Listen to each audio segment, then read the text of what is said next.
పాదాన్ని అడుగు, చిందిన రక్తాన్ని అడుగు, కూలిన ఆశనడుగు, ఆగిన శ్వాసనడుగు, భారమైన భారాన్ని చూపిస్తాయి. కార్మికుల కథలెన్నో మరి చెబుతాయి. చిరిగిన పాదాన్ని అడుగు, చిందిన రక్తాన్ని అడుగు, కూలిన ఆశనడుగు, ఆగిన శ్వాసనడుగు, భారమైన భారాన్ని చూపిస్తాయి. అయ్యప్పీయు కార్మికుల కథ చెబుతాయి. పిడుగై అడుగై నీ హక్కులన్నీ అడిగై, పిడుగై అడిగై నువ్వు పోరుతారు అడిగై. పల్లైనా పట్నమైనా మారలేదు నీ బ్రతుకు, కష్టమెంత చేసినా తెరచి లేదు నీ ఎదుకు. పల్లైనా పట్నమైనా మారలేదు నీ బ్రతుకు, కష్టమెంత చేసినా తెరచి లేదు నీ ఎదుకు. మెతుకు నోచుకోని బ్రతుకు, నిలువ నీడలేని బ్రతుకు, మెతుకు నోచుకోని బ్రతుకు, నిలువ నీడలేని బ్రతుకు, సొంతమంటూ లేని బ్రతుకు, ఎందుకు కొరగాని బ్రతుకు. అందుకే పిడుగై అడుగై నీ హక్కులన్నీ అడిగై, పిడుగై అడుగై నువ్వు పోరుదారి అడిగై. చిరిగిన పాదాన్ని అడుగు, చిందిన రక్తాన్ని అడుగు, కూలిన ఆశనడుగు, ఆగిన శ్వాసనడుగు, భారమైన భారతాన్ని వినిపిస్తాయి. అయ్యప్పీయు కార్మికుల కథ చెబుతాయి. దేశమంత నడిపించే ఇంధనమే నువ్వు, శ్రమశక్తికి మూలమైన సాధనమే నువ్వు. దేశమంత నడిపించే ఇంధనమే నువ్వు, శ్రమశక్తికి మూలమైన సాధనమే నువ్వు. సంపద సృష్టించే బ్రతుకు, ఓటుకు సరిపోని బ్రతుకు, కోట్లకు పడిగెత్తే వాళ్ళు నోట్లకు సరికాని బ్రతుకు, కోట్లకు పడిగెత్తే వాళ్ళు నోటుకు పడికాని బ్రతుకు. అందుకే పిడుగై అడుగై నీ హక్కులన్నీ అడిగై, పిడుగై అడుగై నువ్వు పోరుదారి నడిచై. పిడుగై అడుగై నీ హక్కులన్నీ అడిగై, పిడుగై అడుగై నువ్వు పోరుదారి నడిచై. చిరిగిన పాదాన్ని అడుగు, చిందిన రక్తాన్ని అడుగు, కూలిన ఆశనడుగు, ఆగిన శ్వాసనడుగు, భారమైన భారతాన్ని చూపిస్తాయి. కార్మికుల కథలెన్నో చూపిస్తాయి. పిడుగై అడుగై నీ హక్కులన్నీ అడిగై, పిడుగై అడుగై నీ హక్కులన్నీ అడిగై. కార్మికులందరికీ మరి ఈ రకంగా చేస్తున్నారు. ఏదైతే అసంఘటిత రంగంలో పనిచేస్తుందో వాళ్ళందరినీ పర్మనెంట్ చేయాలని అని పౌరుల కార్మికులు కానీ ట్రాన్స్పోర్ట్ కార్మికులు కానీ మరి అట్లా 2014లో బీజేపీ గవర్నమెంట్ అధికారంలోకి వచ్చిన తర్వాత మరి 29 కార్మిక చట్టాలను ఇలా 4 కోట్లుగా విభజించి మరి ప్రశ్నించే నాటి ఝాన్సీ లక్ష్మీబాయి లాగా, నాటి భగత్ సింగ్ లాగా పోరాటానికి ముందుకు వచ్చినటువంటి పరిస్థితి. ఎందుకు ఇది జరుగుతున్నది అని అంటే, మనకు ఇవాళ ఉన్నటువంటి ఏ పార్టీ కూడా ఫలానా సంఘం పెట్టుకోమని చెప్పినటువంటి వారు లేరు.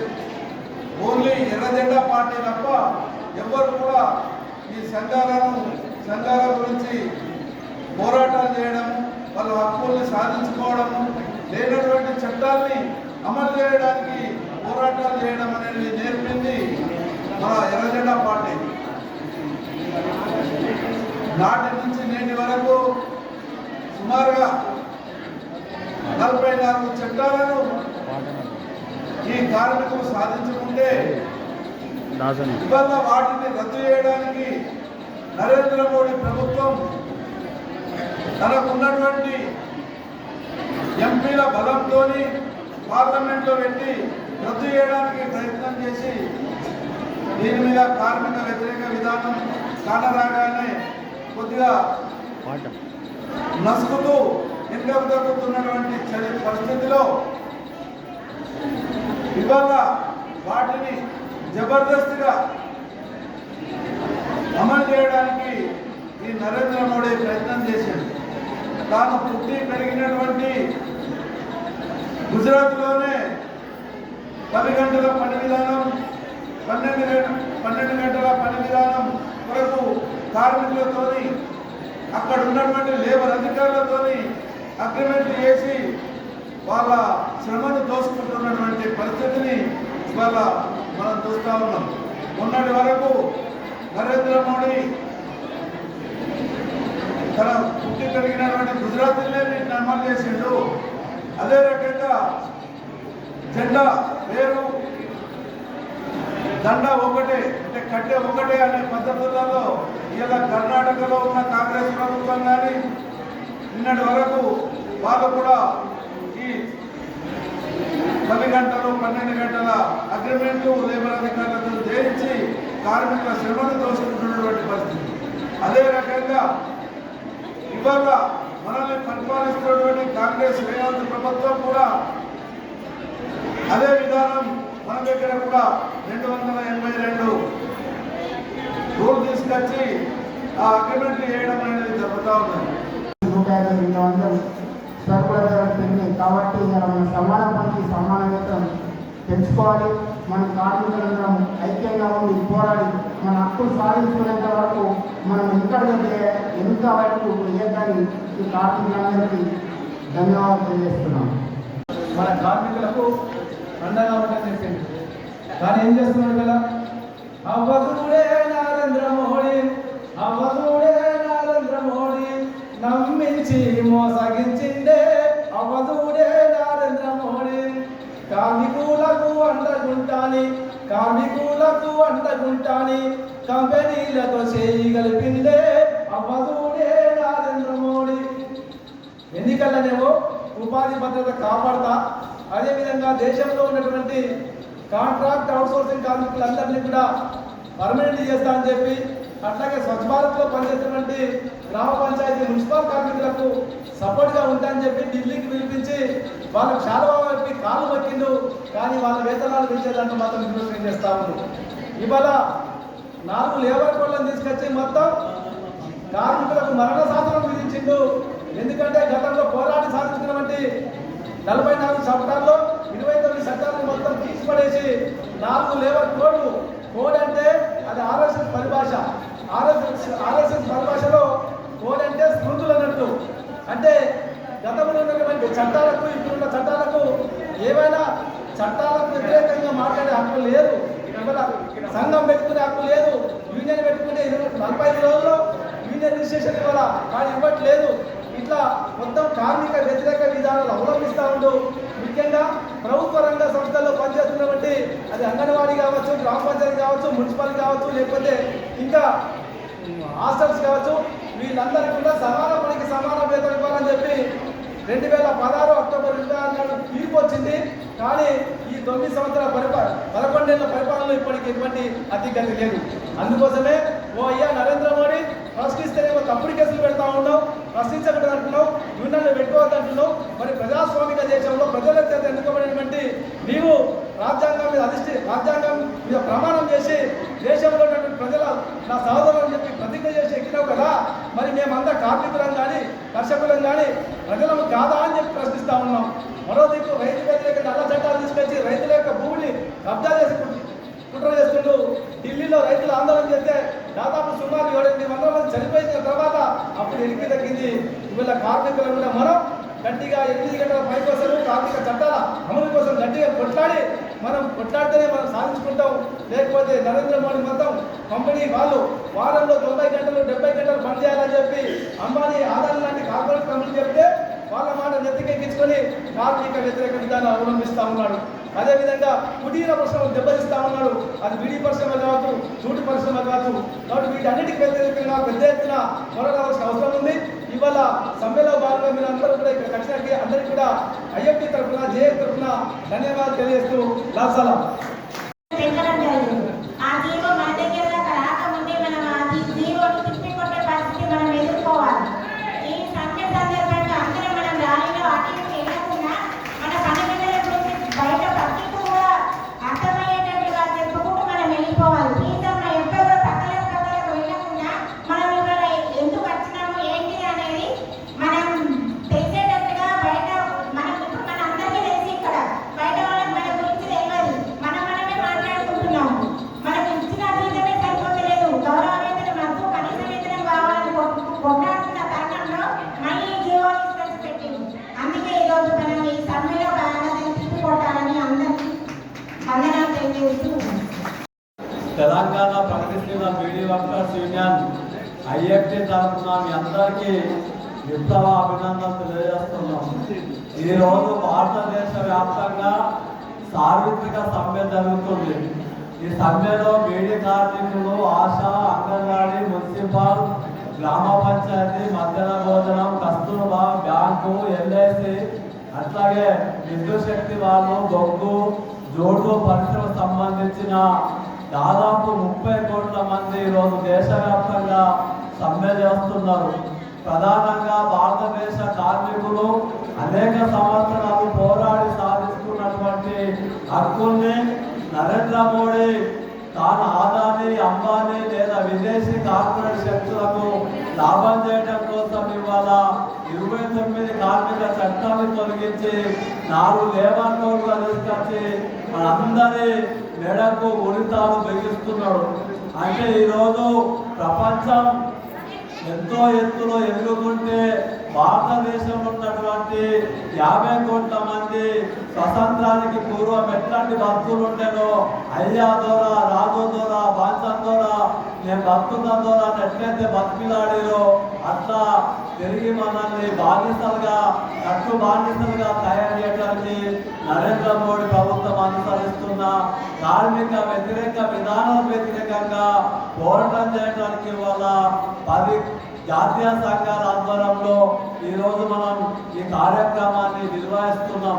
ఈ కార్యక్రమానికి సంబంధించి అవ్వ అడుక్కోనియని పెట్టనియని అన్నట్లు నరేంద్ర మోడీ సర్కారు ఇవాళ అనుసరిస్తున్న విధానాల వల్ల ఇవాళ అనేక హక్కుల్ని కోల్పోయే ప్రమాదం ఉంది. ప్రధానంగా మా తెలంగాణలో 7 లక్షల మంది బీడీ కార్మికులు ఉన్నారు. భారతదేశ వ్యాప్తంగా 60 లక్షల మంది ఉన్నారు. కొరికాకు తెంపే వాళ్ళు ఉన్నారు, పొగాకు పండించే వాళ్ళు ఉన్నారు.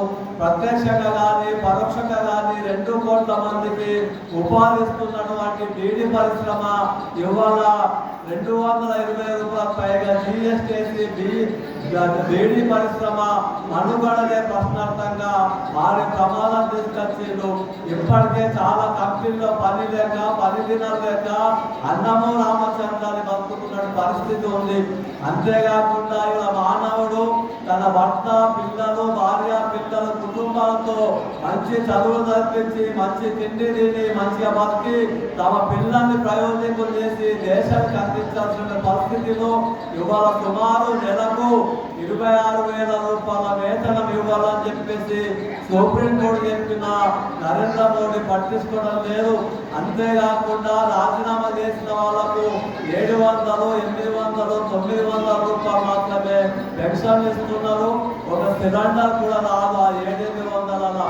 కనీసం ఇవాళ రాజీనామా చేసే వాళ్ళందరికీ 9,000 రూపాయల పెన్షన్ ఇవ్వాలని, అట్లాగే బీడీ ఇండస్ట్రీతో పాటు అందరికీ పిఎఫ్, ఈఎస్ఐ, ప్రమాద బీమా తదితర సౌకర్యాలు కల్పించాలని, 4 లేబర్ కోడ్లను రద్దు చేయాలని చెప్పేసి దానితో పాటు రాష్ట్ర ముఖ్యమంత్రి రేవంత్ రెడ్డి తన అధికారంలోకి వస్తే పేద ప్రజలకు, బీడీ కార్మికులు అందరికీ చేయుత పథకం కింద 4,000 రూపాయలు ఇస్తానని చెప్పేసి ఇప్పటి వరకు ఉరుకు లేదు, పరుకు లేదు. 10 సంవత్సరాలుగా ఎదురు చూస్తున్న కార్మికులకు మోచేతికి బెల్లం పెట్టినట్టు ఉంది కాబట్టి వాళ్ళందరికీ ఎలాంటి ఆంక్షలు లేకుండా 4,000 రూపాయల జీవన చేత పథకం కింద జీవన వృత్తి ఇవ్వాలని, అంతేకాకుండా ఇవాళ దేశ స్వతంత్ర పోరాటంలో ఎట్లయితే కార్మికులు, ప్రజలు, రైతులు, విద్యార్థులు, మేధావులు, కర్షకులు పెద్ద ఎత్తున పోరాటం చేసిరో ఇవాళ అంతకంటే ఎక్కువ పోరాటం చేయాల్సినటువంటి అవసరం, సమయం మీ అందరి మీద ఉంది. అక్కలు ఓ అబ్బావు వెళ్తానే ఓ సిద్ధాబాకు తిండి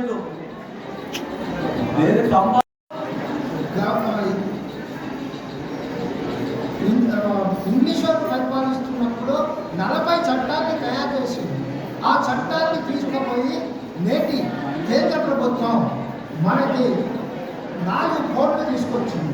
అట్లాగే రైతులకు కూడా వాళ్ళ చట్టాలు తీసేసి 3 చట్టాలుగా తీసుకొచ్చి కార్మికుల్ని ఇటు రైతుల్ని అందరినీ ముప్పు తిప్పలు పెడుతుంది కేంద్ర సర్కారు. ఇట్లాంటిగా మనమందరం పోరాడినప్పుడే ఇట్లాంటి సమస్యలన్నింటినీ మనం తీర్చుకోగలం. మనం ఐక్యం కావాలి. ఇప్పుడు సమ్మె అంటే మొత్తం ఆర్మూర్ కానీ నిజామాబాద్ జిల్లా కానీ మనకు కావాలి. కార్మికులు అంటే షాప్ వర్కర్స్ కూడా, మున్సిపల్ వర్కర్స్ కూడా, ఇట్లా చాలామంది కార్మికులు ఉన్నారు, మినీ కార్మికులు ఉన్నారు.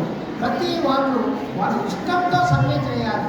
కానీ ఇవాళ రేపు మన ఉన్న శక్తి మేరకు మనము ఇంత మాత్రం సమ్మెను విజయవంతం చేస్తున్నాం.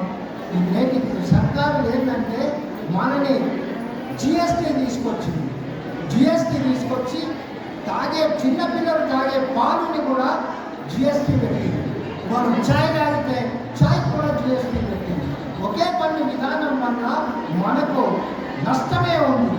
కాబట్టి దీనన్నింటినీ పన్నుల్ని కూడా వ్యతిరేకించాల్సిన బాధ్యత మన కార్మికులకు ఉందని చెబుతూ నేను విప్లవాన్ని తెలియజేస్తూ ఈ అవకాశం ఇచ్చిన పెద్దలందరికీ విప్లవాన్ని తెలియజేస్తా ఉన్నాను. ముఖ్యంగా ఈరోజు నరేంద్ర మోడీ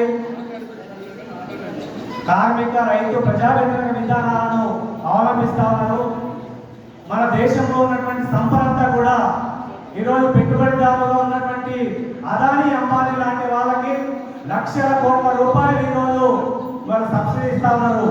కానీ సామాన్య ప్రజల మీద భారాలు మాత్రం రోజు రోజు పెరుగుతున్నటువంటి పరిస్థితి ఉంది. ఇవాళ ప్రభుత్వాన్ని పరిపాలిస్తున్నటువంటి ఈ పాలకులు మనం ఏమడుగుతా ఉన్నాం? వాళ్ళ కార్మికులుగా ఉన్నటువంటి మీ అందరికీ కూడా పర్మనెంట్ చేయమని చెప్పేసి అడుగుతా ఉన్నాం. అట్లాగే సమాన పనికి సమాన వేతనం ఇవ్వమని చెప్పేసి అడుగుతా ఉన్నాం.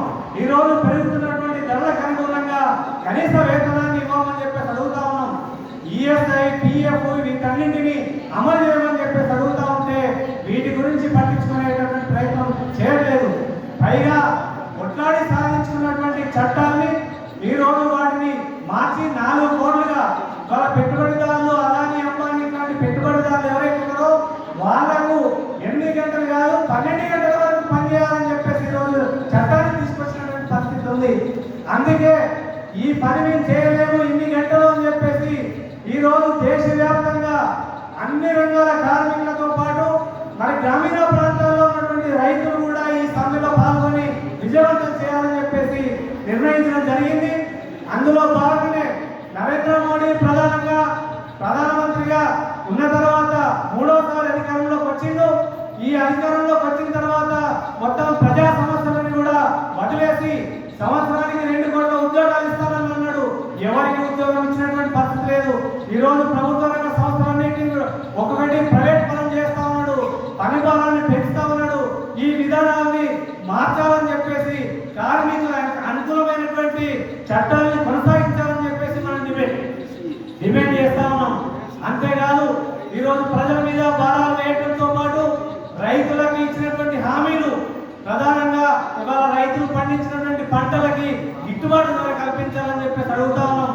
ఏదైతే దొడ్డిదారిన ఈరోజు 3 చట్టాలు తీసుకొచ్చిందో ఆ 3 చట్టాలను రద్దు చేయాలని చెప్పేసి దాదాపు సంవత్సరం పాటు పెద్ద ఎత్తున రైతులు ఆందోళన నిర్వహిస్తే ఆ ఆందోళనకి నరేంద్ర మోడీ తలకి క్షమాపణ చెప్పి వాటిని వెనక్కి తీసుకుంటానా అని చెప్పాడు. కానీ వాటిని తిరిగి ఈరోజు దొడ్డిదారిని అమలు చేస్తున్నటువంటి పరిస్థితి ఉంది. గ్రామీణ ప్రాంతాల్లో ఉన్నటువంటి రైతులకి మరి ఈరోజు మీటర్లు పెట్టాలని చెప్పేసి ప్రయత్నం చేస్తా ఉన్నాడు. మీటర్లు కనుక పెడితే ఒక్కొక్క రైతుకి ఇవాళ 15,000 రూపాయల అదనంగా భారం పడుతూ ఉంది. ఈ భారాన్ని మరి ప్రభుత్వం భరించకుండా ఇవాళ రైతుల మీద వేసేటువంటి ప్రయత్నం చేస్తా ఉంది. అందుకోసమని ఈ చట్టాన్ని ఉపసంహరించుకోవాలి. కార్మికులకి కనీస వేతనాన్ని అమలు చేయడం కోసం కృషి చేయాలి. కానీ వాటి గురించి ఆలోచన చేయట్లేదు. ఇవాళ ఎంపీలు వాళ్ళ జీతం